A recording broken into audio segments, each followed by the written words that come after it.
বন্ধুরা ছোটবেলায় আমাদের সবাইকে বলতো ও পাড়ায় বুড়ি মরেছে এ পাড়ায় গন্ধে বেরিয়েছে, বলতো কি? হ্যাঁ, ঠিকই ধরেছ। আজকে আমি বলছি কাঁঠালের কথা। আর এখানে আমি কাঁঠালের দানা নিয়ে নিয়েছি।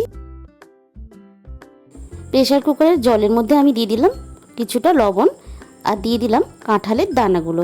এবার খুব ভালোভাবে আমি এগুলোকে সেদ্ধ করে নেব। আর সেদ্ধ করে নেওয়ার পরে দেখো উপরের যে শক্ত খোসাটা থাকে আমি এইভাবে ছাড়িয়ে ফেলবো, কারণ এটা থাকলে কিন্তু আমি যে রেসিপিটা বানাবো সেটা খেতে ভালো লাগবে না। আমি দেখো ছাড়িয়ে নিয়েছি আর এইভাবে হাত দিয়ে একটু চেপে এইভাবে একটু ফাটিয়ে নিলাম। এবারে আমি বাটির মধ্যে দিয়ে দিলাম প্রয়োজন মতন ময়দা, 1 চামচ চালের গুঁড়ো আর স্বাদ মতো লবণ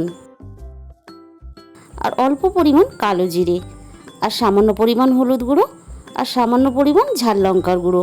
দিয়ে দিলাম সামান্য পরিমাণ হিং। যে কোনো ভাজা জিনিসে একটু হিং দিলে কিন্তু খেতে খুবই ভালো লাগে।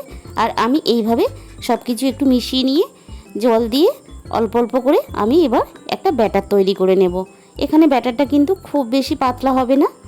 আবারও আমি এখানে জল দিয়ে একটা ঘন ব্যাটার আমি এইভাবে রেডি করে নেব। আমার কিন্তু ব্যাটারটা রেডি হয়ে গেছে। এবার কাঁঠালের দানাগুলো আমি ব্যাটারের মধ্যে দিয়ে আমি এইভাবে তুলে নিয়ে আমি গরম তেলের মধ্যে এবার ছেড়ে দেব।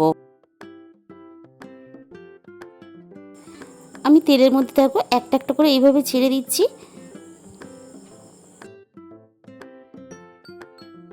এখানে কিন্তু একসঙ্গে অনেকগুলো দিয়ে দিলে তাহলে কিন্তু গায়ে গায়ে লেগে যেতে পারে।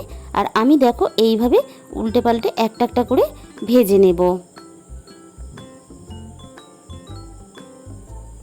আর দেখো আমার কিন্তু সবগুলো ভাজা হয়ে গেছে, আমি এবার তুলে নেব। এটা ময়দা আর চাল গুঁড়ো মিশিয়ে ভাজলে কিন্তু মুচমুচে হয়, তাই আমি এখানে ময়দা আর চাল গুঁড়ো দিয়ে ভেজেছি। আর দেখো প্লেটের মধ্যে একটা একটা করে আমি এইভাবে সাজিয়ে নেব। তাহলে বন্ধুরা আজকে রেসিপিটা ভালো লেগে থাকলে অবশ্যই একটা কমেন্টের মাধ্যমে জানিও। আর যে সমস্ত নতুন বন্ধুরা চ্যানেলে এসছো তাদের কাছে আমার অনুরোধ রইল চ্যানেলটাকে সাবস্ক্রাইব করার জন্য। আজকে তাহলে এই পর্যন্ত।